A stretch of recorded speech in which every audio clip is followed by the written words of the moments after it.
로마서 8장 1절로 2절의 말씀. 그러므로 이제 그리스도 예수 안에 있는 자에게는 결코 정죄함이 없나니 이는 그리스도 예수 안에 있는 생명의 성령의 법이 죄와 사망의 법에서 너를 해방하였습니다. 아멘. 할렐루야. 오늘도 하나님의 풍성하신 사랑과 은혜가 함께 하시기를 주의 이름으로 축원드립니다. 지난 시간에 이어서 이제 우리가 하나님의 생명과를 먹은 경험에 대한 성경의 말씀들을 우리가 상고함으로 같이 이해하도록 하겠습니다. 하나님 낙원에 이기는 자에게 하나님 낙원에 있는 생명나무의 과실을 먹게 해주겠다, 이 말씀 우리가 잘 공부를 했죠. 이기는 자에게, 그러니까 이겼다라는 것은 싸워서 이겼다라는 겁니다. 마귀와 세상과 거칠고 사나운 환경과 싸워서 선으로 악을 이긴 사람들에게 하나님 낙원에 있는 생명과를 먹게 해주겠다. 다시 말하면은 하나님의 생명을 넣어주겠다, 그런 말이에요. 우리 영혼 안에, 이긴 사람 영혼 안에 하나님의 생명을 넣어주겠다. 그러니까 세 차례 우리가 예수 믿고 구원 받은 다음에 천국 가는 그날까지 이 생명과 먹기까지는 세 차례 큰 연단을 받아야 된다고 누차 우리가 공부를 했죠. 세 차례.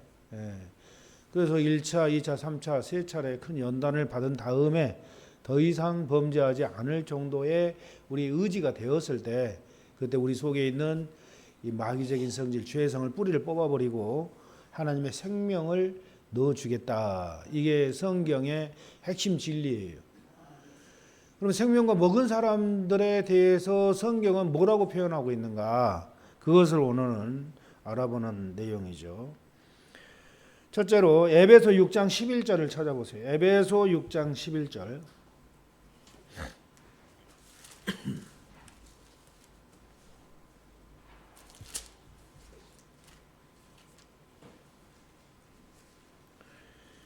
에베소 6장 11절. 다 같이 한 목소리로 시작. 마귀의 관계를 능히 대적하기 위하여 하나님의 전신갑주를 입으라. 전신갑주. 마귀의 괴계를 대적하기 위해서 전신갑주를 입어라. 이 전신갑주란 게 뭐예요? 전신갑주.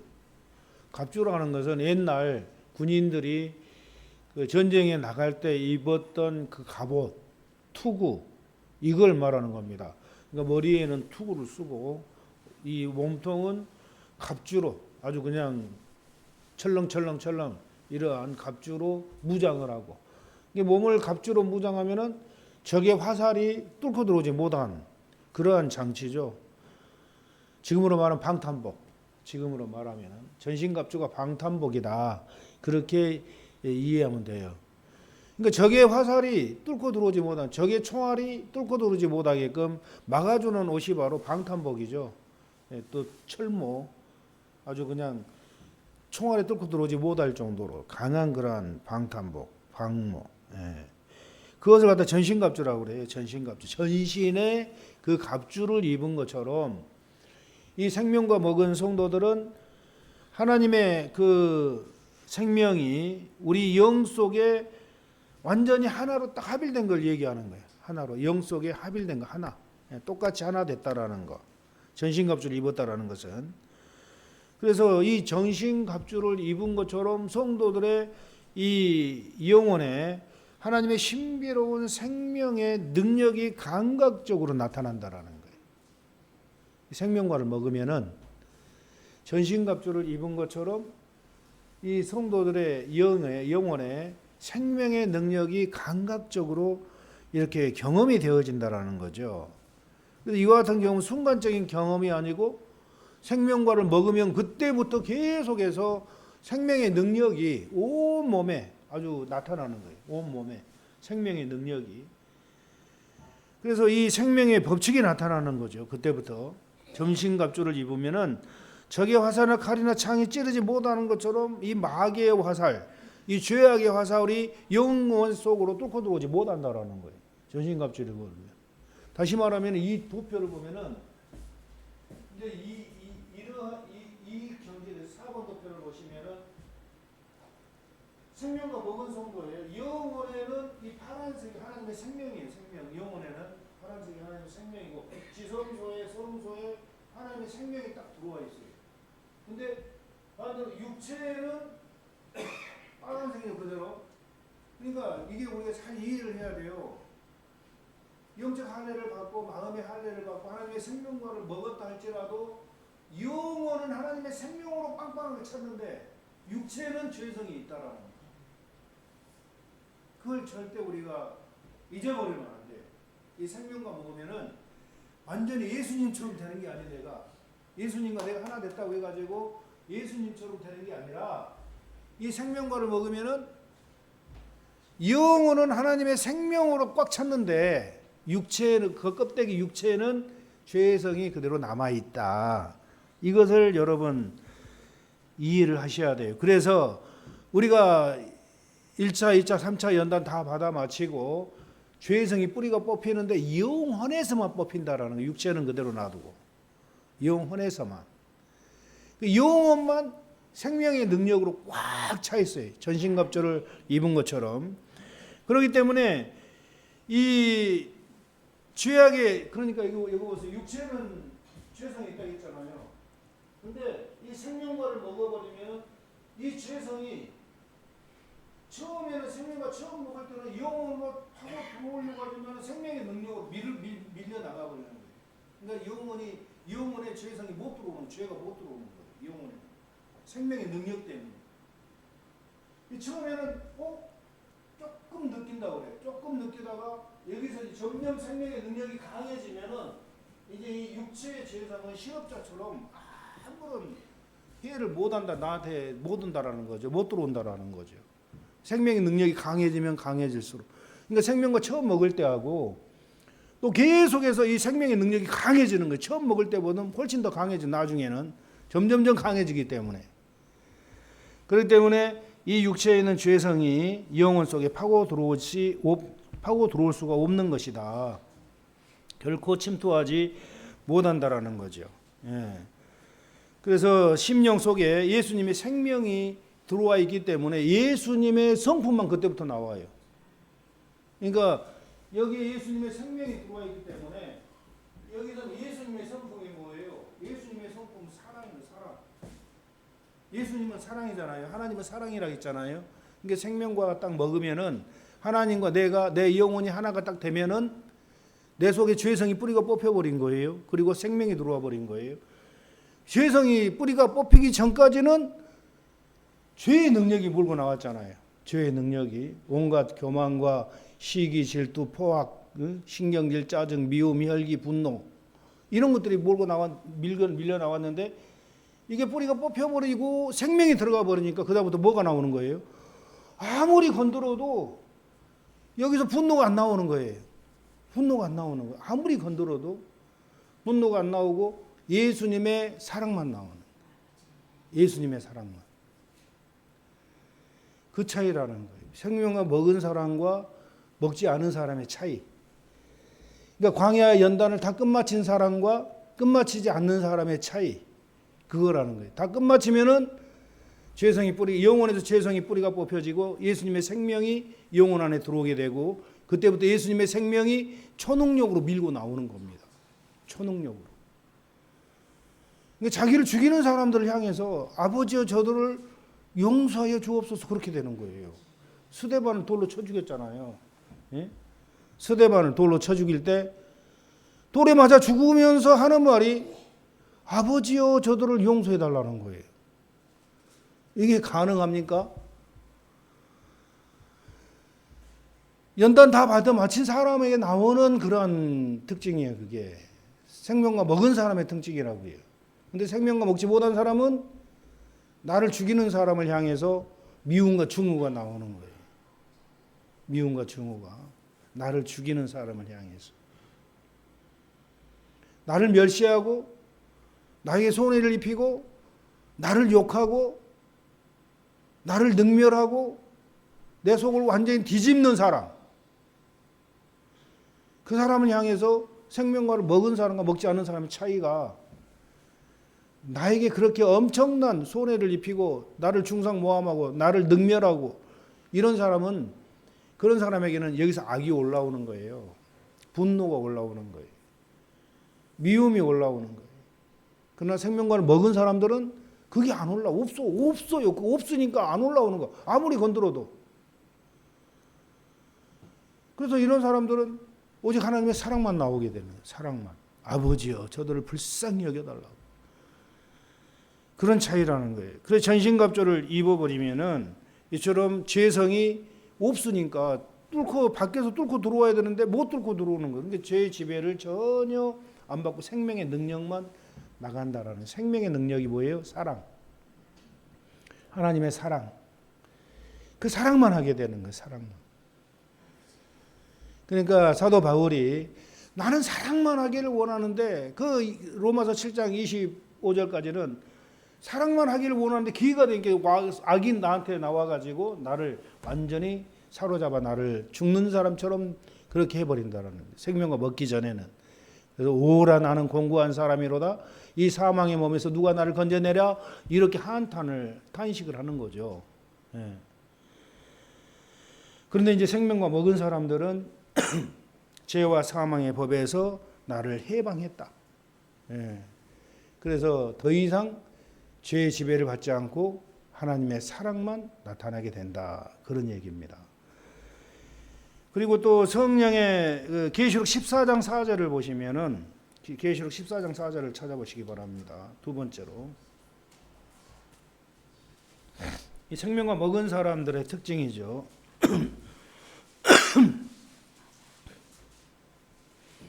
계시록 14장 4절 한 목소리로 시작.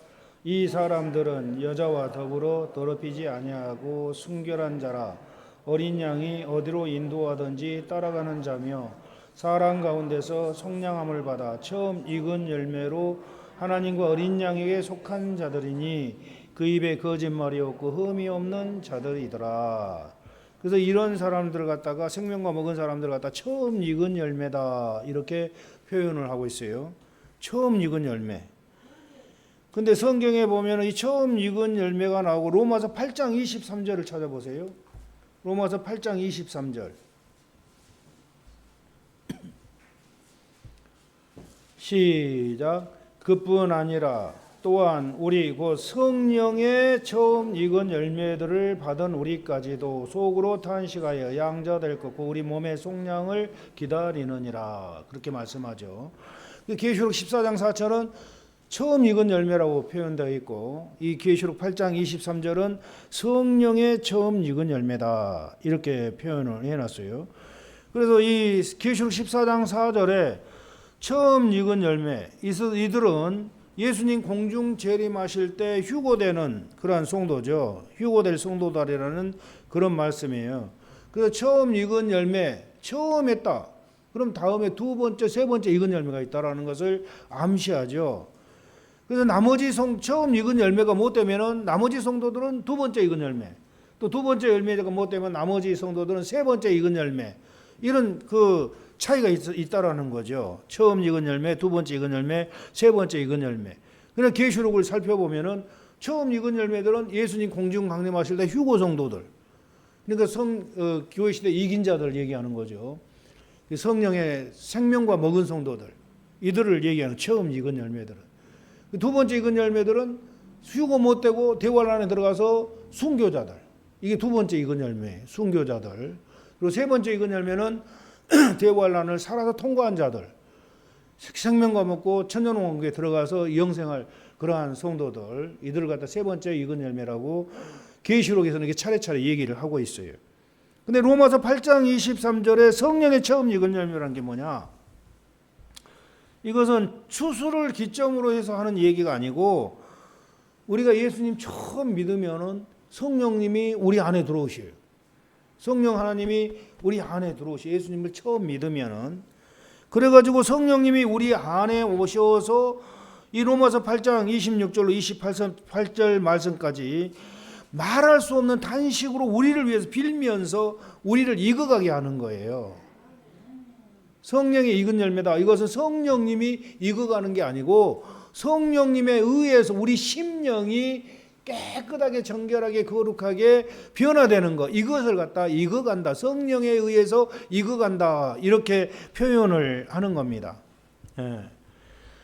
그래서 성령님으로 말미암아 우리 내면이 익어간다, 그런 뜻이에요. 예수님 믿으면서도 우리가 분노하고 시기하고 질투하고 교만하고 하던 그러한 내면이 성령님이 우리 안에 오셔서 그때부터 1차 연단, 2차 연단, 3차 연단, 하나님 나라 가는 그날까지 계속 연단을 시켜가지고 마치 그 연단을 서서히 통과하게 하면서 성령님이 익어가는 것처럼 우리 성도 내면에서 영토를 확장해 가는 것, 이걸 얘기합니다. 다시 말하면은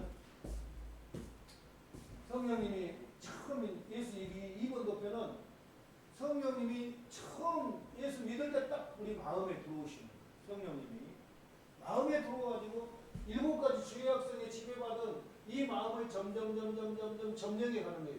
저기 위에 보면 점점 점령해 가죠. 그 성령님이 점점 점령해 가 결국은 여기 보면은 4번 도표에 보면은 완전히 우리 영혼을 점령을 해버리는 거예요. 그래서 죄성을 뿌리를 뽑아버리는 겁니다. 그 일을 누가 하는 거예요? 성령님이 하시는 거예요. 성령님이. 그 성령의 이 처음 익은 열매다. 이것은 성령님이 우리 안에 오셔서 연단을 시켜가면서 우리를 점진적으로 지배해 가는 거예요. 성령님에 의해서. 그래서 결국에는 우리 내면에 있는 죄성을 뿌리를 뽑아버리는 것. 이것을 갖다가 성령의 처음 익은 열매다. 성령님에 의해서 이렇게 완전히 죄성이 뿌리가 뽑히고 이긴 자가 되는 그러한 경지를 성령의 처음 익은 열매다, 이렇게 말씀을 하는 겁니다. 성령님에 의해서 죄악성과 우리 선한 의지가 싸우게 하죠. 우리 속에 있는 죄악성과 성령님에 의해서 우리 속에 있는 선한 의지가 있잖아요. 우리 각자에게 선한 의지가 있어요. 선한 의지와 내 속에 있는 죄악성과 싸우게 하는 거예요. 성령님이 도우셔서 우리 선한 의지가 점점 이겨지게 하는 거예요. 의지가 점점 길러지면서 성령님에 의해서. 예. 그래서 선한 의지가 완전히 승리하면은 영혼의 지성소에 성령께서 생명을 가지고 합의해 버립니다. 영혼의 지성소에 생명을 가지고 합의해 버립니다. 생명을 가지고. 그러니까 성령님께서 우리 안에 오셔서 우리 죄성과 우리 선한 의지가 싸우게 하셔가지고 결국은 이긴 자가 되게 해가지고 결국은 죄성이 뿌리가 뽑히고 우리 지성소와 성소에 우리 영혼에 완전히 합일되는 생명의 합일에 이르는 그러한 축복을 이렇게 말씀을 하는 겁니다. 성도들은 성령님으로 말미암아 심령이 익어야 된다라는 그런 말씀이에요. 이 생명과를 먹었다라는 다른 표현의 그런 말씀이죠. 성령으로 말미암아 처음 익은 열매다, 이런 표현이. 생명과를 먹은 다른 표현. 예. 처음 익은 열매. 이해가 되시죠? 성령에 의해서 그렇게 익은 열매가 되는 거예요. 성령에 의해서. 그래서 저와 여러분들은 전부 다 익어가는 거예요. 성령에 의해서 익어가는 겁니다. 익어가는 거예요. 성령에 의해서. 예수님의 아름다운 성품으로 익어가는 거예요. 그리고 세 번째로 마태복음 7장 13절로 14절. 마태복음 7장.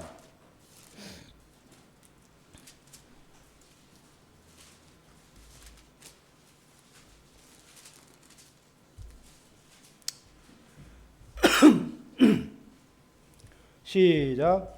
좁은 문으로 들어가라. 멸망으로 인도하는 문은 크고 그 길이 넓어 그리로 들어가는 자가 많고 생명으로 인도하는 문은 좁고 길이 협착하여 찾는 자가 적음이라. 생명으로 인도하는 문. 이 생명이 뭐예요? 하나님의 생명이에요. 다시 말하면은 생명과를 먹여준다라는 그런 겁니다. 생명과를 먹으려면은 좁은 길로 들어가고 좁고 협착한 길을 다 통과하면은 하나님의 생명을 주겠다, 그런 말씀이에요. 예. 그래서 예수님의 생명은 좁은 문으로 들어가서 좁고 협착한 길을 다 통과해야 얻을 수 있다라는 그런 말씀이에요. 그러니까 성경에 보면 넓은 문, 넓은 길, 예? 그 멸망으로 인도하는 문 크고 그 길이 넓어 그리로 들어가는 자가 많다. 멸망으로 인도하는 문은 크고 길이 아주 넓고 아주 가기 좋아요. 쉬워요. 근데 사람들이 좁은 문과 좁은 길이 있고 넓은 문과 넓은 길이 있어요. 사람들의 마음은 넓은 길로 가기를 원하는 거예요. 편안하니까. 예. 편하고 뭐 누가 타치하는 사람도 없고 다 넓은 길로 가는 거야. 내 마음대로 사니까. 근데 좁은 길은 좁은 문으로 들어가니까 아주 길이 좁아요. 협착하다라는 건 뭐냐면은 자기 십자가를 지고 그 길을 가야 돼. 그러니까 뭐 길이 좁으니까 십자가는 이렇게 돼 있잖아요. 이쪽으로 조금만 하면 이쪽이 걸리고, 이쪽으로 조금만 치우치면 이쪽이 걸리고, 또 조금 쓰면은 또 밑에가 걸리고, 이런 식으로 해가지고 가기가 굉장히 힘든 거야. 그러니까 어떻게 가요? 자기 십자가 지고 가려면은 천천히 이렇게 살살 이렇게 가야 돼. 이렇게 천천히 이렇게 살살. 그래가지고 천천히 그렇게 가다 보니까 얼마나 힘들고 어려워요. 그 길이. 얼마나. 그래서 이 힘들고 어려운 길은 자기와 마귀와 세상과 싸워서 이기면서 가야 되는 길이기 때문에 얼마나 힘드냐고. 마귀가 계속 공격이 오고, 사람들이 계속 공격이 오고, 거칠고 사는 환경 속에서 그것을 인내하면서 가려고 하니까 얼마나 힘들고 어렵냐고. 그 참고 가야 되니까. 여러분 정말 참고 간다는 게 힘들죠, 그죠? 예, 굉장히 힘들어요. 얼마나 힘들어요? 갈만해요. 그렇게 막 죽일 놈 살릴 놈 하고 막 중상모함하고 손해를 입히고 막 그래도 갈만해요, 그게? 용사실 우리 박 장로님 가시기를 바랍니다. 그 길로. 근데 그 길을 가긴 가야 돼. 그렇게 할 때도 가야 돼요. 왜냐면 우리가 갈 길이요, 그것은 어떤 운명이요, 우리 운명. 그것은 아무리 힘들고 어려워도 그 길을 통과해야 돼. 그래 그 생명을 얻는 거예요. 그래야 아무리 힘들고 어려워도. 근데 사람들은 가기가 싫으니까 누가 조금 뭐라고 하면은 에이씨 예수님 믿어 안 믿어, 믿을까 말까, 교회 가 마라, 이런 식이 돼버리는 거예요. 이 믿음이 약한 사람들은 너무 힘드니까. 믿음이 강한 사람들은 그래도 가야지, 죽으면 죽으리라, 그래도 가야지, 이러면서 가는 거예요. 믿음이 강한 사람들은. 예. 그래서 이 좁고 협착한 길은 보통 길이 아니에요. 얼마나 힘든지 알 수가 없어요. 가면 갈수록 더 좁고 가면 갈수록 신앙생활하기가 정말 어렵다라는 그런 길이에요. 그래서 가면 갈수록 좁아지고 가면 갈수록 힘들어지는 것은 그만큼 생명이 가까웠다는 거 알으라는 거예요. 예. 그만큼 생명이 얻을 날이 가까웠다. 예. 근데 오늘날 대부분 교역자들이 잘못 생각한 게 뭐냐면은 이 로마서 8장 2절의 말씀을 예수님 믿으면 이루어진 걸로 그렇게 생각하고 있는 거예요. 잘못 생각하고 있는 거예요. 이 로마서 8장 2절의 말씀 봐보세요. 뭐라고 써져 있는가?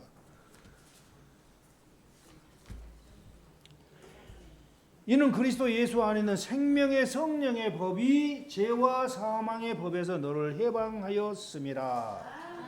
예수 안에 생명의 성령의 법이 죄와 사망의 법에서 너를 해방했다. 이 말이 예수님 믿으면 이루어진 걸로 생각하고 사는 거예요. 이게 죄와 사망의 법에서 해방됐다. 해방됐다는 건 뭐예요? 죄 안 짓는다 그런 말이거든요. 예수님 믿으면 죄 안 짓습니까? 아니죠. 그게 거꾸로 알고 있다는 이거 거꾸로. 오늘날 대부분 신학자들이나 목사님들이나 이 로마서 8장 2절의 말씀을 거꾸로 알고 있는 거예요. 거꾸로. 왜 거꾸로 알고 있어요? 이 로마서 8장 2절의 말씀을 처음에 예수님 믿으면 다 이루어진 줄로 알고 있기 때문에 혼란이 일어나는 거예요. 이루어진 걸 알고 있기 때문에. 이루어지지 않았는데 이루어진 걸로 믿어버리라는 거예요. 안 됐는데. 그러니까 죄와 생명의 성령의 법이 죄와 사망의 법에서 해방했다는 건 뭐예요? 더 이상 죄의 지배를 받지 않고 생명의 지배를 받는다는 이 말이, 이 말씀은 하나님의 생명의 지배를 받는다. 그러니까 죄의 성이 뿌리가 뽑혀버렸다는 말이거든요. 근데 이게 뽑히지도 않았으면서 뽑혔다고 생각하니까 살다 보니까 또 죄를 범하고 있거든. 이게 도대체 이게 뭐야? 그러니까 이걸 거꾸로 알고 있다라는, 거꾸로 알고 있다라는.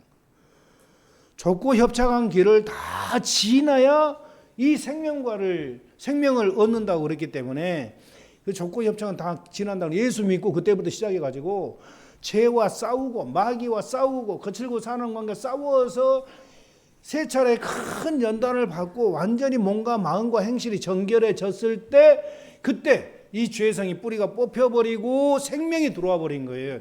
이게 생명이 하나님의 생명과를 먹는 그런 진리라는 거죠. 이게 생명이 딱 들어오니까 생명의 법이 법칙으로 나타나는 거예요. 죄악성이 있을 때는 죄의 법이 법칙으로 나타났지만 그러나 이 죄의 법이 뿌리가 뽑혀버리고 생명이 딱 들어오니까 생명이 법칙으로 나타나는 거예요. 이때부터 예수님의 성품으로 완전히 변화가 되는 겁니다. 그래서 아무리 누가 건드려도 생명과 먹기 전에는 성질내고 화내고 짜증내고 온갖 죄를 지었지만 그러나 생명을 먹고 난 다음에는 누가 아무리 건드려도 하나님의 사랑만 나오는 거예요. 아버지 저들을 용서하여 주옵소서. 이렇게 돼버리는 거예요. 원수까지도 사랑해버리는 거예요. 그래서 이 마태복음 7장 13절로 14절의 말씀, 좁은 문으로 들어가라. 멸망으로 인도하는 문은 크고 그 길이 넓어 그리로 들어가는 자가 많고 생명으로 인도하는 문은 좁고 길이 협착하여 찾는 이가 적음이니라. 그래서 이 성경은 이 좁은 길 가면서 놀면서 가는 길 아니에요. 이 좁은 길 가는 거, 이 신앙생활이라는 것은 놀면서 룰라랄라 노래 부르면서 콧노래 부르면서 가는 게 아니요. 이 신앙생활이라는 것은 이 좁고 협착한 길을 피 없이 눈물 없이 가는 길이 바로 우리 신앙생활이라는 겁니다. 거칠고 사나운 그러한 환경, 마귀와 싸워서 이겨나가는 환경, 정말 힘든 환경을 우리가 싸워서 나가는 게 우리 신앙생활이에요.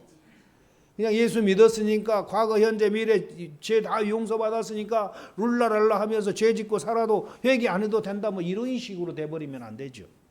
이런 식이 되면은 잘못된 교리죠. 근데 이 좁은 길, 우리의 신앙생활은 좁은 길인데 이 좁고 협착한 길을 다 가야만 끝내야만 예수님의 생명을 받게 된다. 베드로전서 2장 21절에도 그리스도 고난의 발자취를 따라오게 하는 것이 우리 신앙생활이라고 얘기하는 거예요.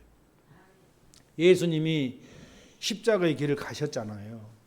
우리도 마찬가지로 예수님이 그 가신 그 십자가의 길을 우리도 걸어가야 돼. 예수님께 우리들에게 그렇게 말씀하시잖아요. 나를 따르려거든 자기를 부인하고 자기 십자가를 지고 나를 따르라. 자기를 부인하라는 거예요. 우리 신앙생활은 자기 부인의 삶이에요. 자기라는 게 뭐예요? 타락한 우리의 성품을 얘기하는 거죠. 타락한 죄성. 그러니까 우리 속에 있는 죄성에 따라서 살지 말고 부인하라는 거예요. 우리 속이 야야 그거 놀아 즐겨 먹어 그 한번 싸우면 어때? 성질나면 싸워야지. 이게 우리 자아예요. 근데 주님은 그렇게 하지 말고 원수도 사랑하라 했으면은 그 자기 부인하고 원수 사랑하려고 발버둥 치면서 오라는 거. 이게 예수님이 우리한테 원하는 거예요. 예. 그러니까 신앙생활이라는 것은 얼마나 힘들고 어려운 길이에요. 좁고 협착한 길이에요. 그 길을 다 지나야만, 그러니까 싸워서 범죄할 수밖에 없는 환경 속에서 범죄하지 않는 훈련을 열심히 하면서 그러면서 우리 선한 의지가 강하게 길러지면서 결국에는 이 좁고 협착한 길을 다 지나면은 그때 하나님의 생명이 우리 안에 들어오고 죄성이 뿌리가 뽑혀버리는 거예요. 이것을 완전성화라고 그래요. 완전성화. 웨슬레가 말하는 이것을 갖다가 이 완전성화도 이해를 못하는 신학자들이 너무 많아요. 그냥 성령의 은사 받아가지고 불로 뜨겁게 막 능력 행하고 이것을 갖다 완전성화다. 이렇게 성결의 은총을 받은 거다. 이렇게 표현하는 분들이 있는데 절대 그게 아니에요. 그것과 이 생명과 먹는 것과는 엄청난 질적인 차이가 난다라는 거예요. 그것을 우리가 잘 이해를 해야 됩니다. 그리고 이 로마서 7장 마태복음 7장 13절로 14절 이 좁은 문으로 들어가는 거, 이게 다 지나면은 하나님의 생명을 주겠다. 좁고 협착한 길을 다 지나면 이게 생명과 먹는 진리의 그 말씀의 다른 표현이라는 거예요. 예, 다른 표현이다. 생명으로 인도하는 문은 좁고 길이 협착하여 찾는 이가 적다. 그러니까 그 좁은 길 다 가면은 생명 주겠다 그 말이에요. 아멘. 예. 그러니까 여러분 신앙생활은 이렇게 힘들게 자기 십자가 지고 주님의 길을 고난의 발자취를 따라가는 것, 그러니까 얼마나 힘들어요. 근데 그런 가운데 잘 인내하면서 범죄치 않고 성질 내지 말고 끝까지 인내하면서 가라는 거예요. 누가 밟으면은 그냥 밟히세요. 밟으면은 그냥 밟히고 그냥 있어요. 그냥 나 죽었어 하고. 죽은 사람 말이 없잖아요. 그죠? 살아 있으니까 네가 왜 날 밟냐고 막 발버둥을 치고 안 밟히려고 막 그러잖아요. 그래서 살아 있으니까 같이 대들고 싸우고 멱살 잡고 욕하고 싸우고 치고받고 아주 엄청나게 살아 있는 사람 그런 사람들은. 근데 자가 많이 죽은 사람들은 밟으면은 지렁이도 밟으면 꿈틀한다고 했지. 참는 것도 유분수지 그게 아니고 밟아도 뒤에 차는 당연히 밟혀야 될 사람입니다. 이렇게 그냥 참고 말아버리라는 거예요. 나 죽었다 생각하고. 이재명하고는 싸워야 된다고. 공산주의자들하고는 싸워야 되지. 가만히 있으면 안 돼. 싸워야 돼. 공산주의자들하고는. 우리 자유주의를 지켜야 되니까. 예. 근데 막 욕하면서 막 싸우면 안 돼요. 예? 아버지 저들을 불쌍히 여겨달라고 선으로 악을 이겨버리라는 거예요. 싸움도 악을 악으로 대하면 안다고 선으로 악을 이겨버리라는 거예요. 선으로. 예. 그러니까 원수도 용서해버리라는 거죠. 그래 아버지 저들을 불쌍히 여겨달라고 하나님께 그렇게 기도하라는 거예요. 저들 깨닫지 못해서 그런 거라고. 속아서 그런 거라고. 저들 빨리 깨우쳐서 돌아오게끔 해달라고 이렇게 기도를 해야 돼. 왜냐하면 성경에도 나와 있잖아. 그게 바울이 되기 전에 어떤 사람이었어요? 뭐 하나님 잘 믿는 사람이 있어. 사람은 그러니까 예수님을 갖다 이단의 괴수라고 얘기한 사람이 사람은 그러니까 잘못 알고 있는 거예요. 자기가 알고 있는 지식이 전부로 생각한 거야. 그게 맞다고 생각한 거야. 근데 인간의 생각 내가 누차 얘기하지만은 인간의 생각은 맞을 수도 있고 틀릴 수도 있다라는 거예요. 이것을 우리가 간과해서는 안 돼요. 인간의 생각은 맞을 수도 있고 틀릴 수도 있는 거예요. 근데 사울이라는 이런 사람은 자기가 생각했던 것, 자기 사상, 자기 이념 이것이 다인 줄 알았어. 그러니까 예수님이 딱 나타나가지고 내가 메시아다 딱 그러니까 안 믿어주는 거야. 왜냐면 자기 틀 안에서 생각을 해보니까 메시아는 나사렛에서 나올 수가 없어. 저 사람은 나사렛 사람이야. 근데 나사렛 사람이 어떻게 메시아가 돼? 절대 그럴 수가 없어. 그리고 메시아는 그냥 메시아라는 것은 아주 왕으로 위대하게 땅에 와야지. 저렇게 아주 빌빌 죄인들하고 놀고 있고 저런 사람이 무슨 메시아냐? 이렇게 생각을 해. 이렇게. 그러니까 사울이 생각할 때는 예수님을 생각할 때 이단의 개수라고 딱 생각해 버린 거야. 딱 낙인을 찍어 버린 거야. 그 사상을 어느 누구도 이 땅의 사람들은 고칠 수가 없어. 사울의 사상을 고칠 수 있어요, 없어요? 이 사울은 가말리엘 문화생이에요. 오늘날 말하면 서울대학교 아주 하버드 대학교 나온 사람이요. 오늘날로 말하면 학문으로 말하면은 최고의 엘리트 코스를 마친 사람. 이 사람은 최고의 엘리트 코스를. 그러니까 자부심이 있는 거예요. 그리고 이 사람은 로마의 시민권자예요. 또 로마의 시민권을 가지고 있어. 오늘날로 말하면 미국의 영주권을 가진 사람이에요. 예. 그러니까 엘리트 코스도 그런 엘리트 코스가 없어. 이 사람은. 그러니까 어느 누구도 저 사람은 대단한 사람이다 인정할 사람이에요. 사울 자신이 생각할 때도 내가 생각한 게 옳아 이렇게 생각한 거예요. 그러니 누구 말 듣냐고 예수님이 메시아야 너 잘못 생각하고 있어. 절대 그 말을 안 받아들이는 거예요. 나중에 누가 그 사람 변화시킨 거예요? 그때도 예수님 믿는 사람들을 잡아서 감옥에 넣고 때려 죽이려고 이 사람이 가는 도중에 있는 거야. 그러니까 예수님이 하나님이신 예수님이 보니까 너무 이게 아니거든. 이 사람 변화시켜가지고 이 사람을 사용해야 되겠다 생각한 예수님이. 그래가지고 다메섹 도상에서 쫙 나타난 거예요. 딱 나타나가지고 빛이 확 비쳐버리니까 눈이 멀어버린 거예요. 이런 사람들한테는 충격이 있어요. 충격요법. 예. 눈이 멀어버리니까 깜짝 놀라가지고 잘 보이던 눈이 멀어버린 거예요. 그래서 아무것도 안 보이는 거야. 소리는 들었어. 사울아, 사울아, 네가 왜 나를 핍박하느냐? 누구시오? 주시오? 누구시오? 나는 네가 핍박하는 예수다. 딱 그래버린 거야. 청척병력 같은 그런 소리를 들은 거 하늘에서. 응? 아니 이단의 괴수라고 내가 여겼던 사람, 응? 메시아라고 했던 그 예수가 이단의 괴수지 무슨 메시아야. 이렇게 생각을 하고 예수 믿는 사람들 잡아다 죽인 사람. 예수님 믿는 사람들 입장에서는 사울 같은 사람은 원수도 그런 원수가 없지. 그래 안 그래요? 근데 예수님이 나타나 가지고 네 왜 나 핍박하냐? 네가 그 이단이라고 하는 그 예수다 내가. 근데 네가 이단이라고 생각했지만 괴수라고 생각했지만 나는 너희 하나님이다. 딱 그렇게 나타나니까 깜짝 놀래버리는 거기서 기절해버리는 거예요.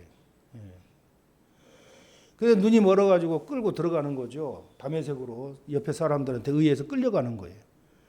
가가지고 하나님께서 아나니아라는 선지자를 통해 가지고 얘기를 하죠. 너 저 사울이라는 사람 왔는데 가서 이 복음을 전해라. 딱 그러니까 가서 사울아, 내가 예수님의 명령을 붙잡고 너한테 왔다.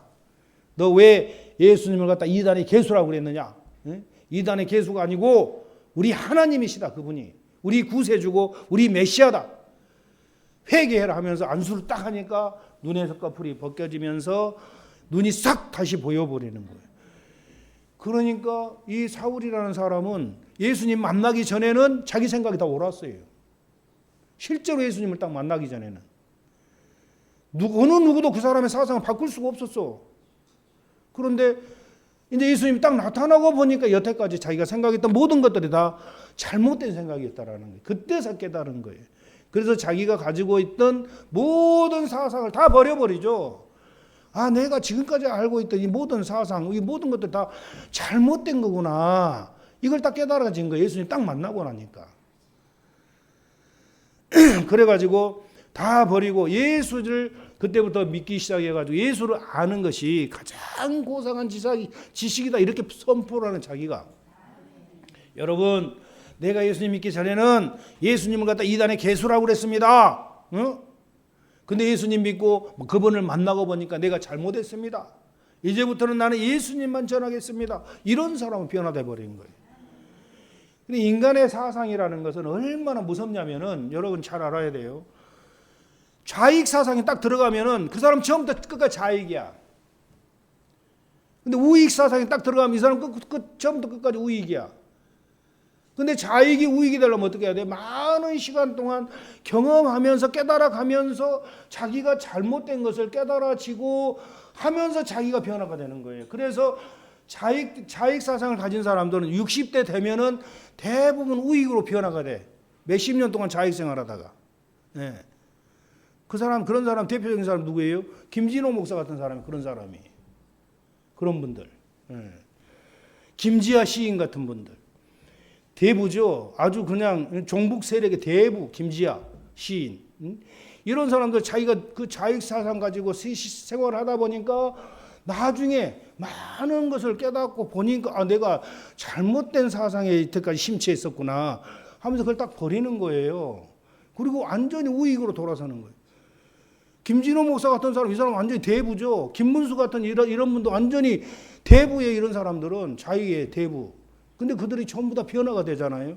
왜냐하면 자기들이 살아보고 깨달아 보니까 아, 내가 잘못된 생각을 여태까지 했었구나. 이러고 하고 돌이킨 사람들, 이런 사람들은. 이게 좌익 편에서는 아, 저 사람 완전히 배신자네. 이렇게 때리죠, 배신자라고. 근데 그게 아니에요. 그렇기 때문에 지금 사상이 우리와 다르다고 해서 그들을 미워하면 안 돼요. 아멘? 똑같은 우리 민족이에요. 좌익도 우익도 우리 민족이에요. 서로 죽이면 안 돼. 서로 죽이고 살리고 하면 안 되는 거예요. 그러니까 우리 그리스도인의 입장에서는 그들이 잘못된 생각을 다시 교정될 때까지 하나님 도와달라고 간절히 기도해야 돼. 이건 때려 죽여도 안 되는 거예요, 우리가. 예. 어떻게 변화시킬 수가 없어. 스스로 알아서 깨닫고 변화되는 수밖에 없는 거예요. 아멘? 예. 그래서 사상이 나와 틀리다고 해가지고 너는 내 원수 이렇게 해보면 안 되는 거예요. 근데 우리 우익들은 좀 그런 넓은 아량이 있는데 좌익들은 그런 아량이 없어요. 그걸 우리가 알아야 돼. 그래 6.25 때 보면 그걸 알잖아요. 6.25 때 보면은 전라남도 같은 경우는 같은 동네에서 같이 사는 사람들이 공산군이 딱 쳐들어오니까 그 공산군에게 협조해가지고 공산군들이 완장 딱 채워져가지고 공산군을 딱 만들어 놓은 거예요. 공산당을. 그래가지고 우익 기독교인들을 잡아 죽여라 하고 명령이 떨어진 거야. 공산군이 와서 우리를 죽인 숫자보다 같은 동네에 살다가 자익사상으로 물든 사람들이 우익 기독교인들을 죽인 사람 숫자가 더 많아요. 근데 우익 사람들이 너 공산군이 우리 마을에 들어와 가지고 점령했을 때 우리 다 죽였잖아. 우리 가족들. 너 이제는 국군이 들어왔으니까 너희들 죽을 차례야. 딱 그래가지고 국군들이 그런 일들이 많았어요. 국군들이 우익들에게 너희들 가족들 저놈들 다 죽였잖아. 해가지고 묶어가지고 딱 세워놓고 애먼 소총 하나씩 주는 거예요. 쏴 죽이라고. 복수해야지 이제. 좌익들은 다 죽였지만 우익들은 많이 용서를 했어요. 그중에 기독교인들은 한 가족이 막 몰살을 한 거야. 70몇 명이 많이 그냥 순교를 당한 거예요. 좌익들한테. 죽임을 당해서 막 대창으로 찔러 죽이고 막 돌로 쳐 죽이고 바다에 수장을 시키고. 근데 우익들은 나중에 국군이 다시 수복을 해가지고 그런 사실을 다 알고 그 공산군에 협조했던 사람 전부 다 잡아다 놓고 묶어놓고 죽이라 하니까 전라도 영광 염산교에서 있었던 일이에요. 죽이라고 하니까 거기에 대표가 나와가지고 우리는 저들을 용서합니다. 딱 그래버린 거야. 죽이면 안 됩니다. 얼마나 억울하겠어요. 예? 공산군 자익한테 합세해가지고 홍위병처럼 해가지고 우익들을 그렇게 죽인 사람들을 우익들이 생각할 때는 저놈도 온수도 그런 온수가 없는데 다 용서한 거예요. 염산교회 그 대표가. 이 우익이 다 용서를 해버리니까 그 염산 지역에 있는 많은 90% 이상이 다 기독교인이 돼버린 거예요. 다 용서해버리니까. 예수님 믿는 사람들이 훌륭하다라는 거예요. 그래서 이 사상이라는 게 그게 무서운 거예요. 사상이라는 게 같은 동네에 살다가 공산군이 딱 들어와서 점령하니까 거기에 협조한 사람들 자익 사상이 딱 물들어 버린 거예요. 우익 자기 같은 동네 사람 죽인 거예요. 우익들을. 그래서는 안 되죠. 왜 자익 우익 판갈려 가지고 서로 죽이냐고. 그러면 안 되는 거예요. 지금 오늘날 우리 대한민국이 지금 그런 시점에 와 있어요. 지금은 우리가 우익이 지금 자유가 지금 맥락을 유지하고 있는데 이게 언제 무너질지도 몰라. 그리고 공산화가 되버리면은 중공 같은 이북 같은 그런 현상이 나타나요. 수백만 명이 죽임을 당해요. 엘리트들, 그 기독교인들, 특별히 목사들. 저도 이제 1순위로 잡혀가지고 공산화가 되면은 1순위로 잡혀가 대창으로 그냥 찔러 죽이는 거 총알이 아깝다고. 그때 믿을래 안 믿을래 딱 그러는 그놈들이 끝까지 믿음을 지켜서 죽여라 하면 딱 죽임 당하고 순교를 딱 하는 거예요. 제가 1순위고 2순위가 여기 누구예요? 여기 제 따라올 사람. 박만영 장님 2순위. 3순위. 앞으로 그런 일이 없애라는 법이 없어요. 우리가 자유주의 못 지키면 그렇게 당하는 우리 기독교인들은 우리는 다 첫 번째로 우리는 그 대상이에요.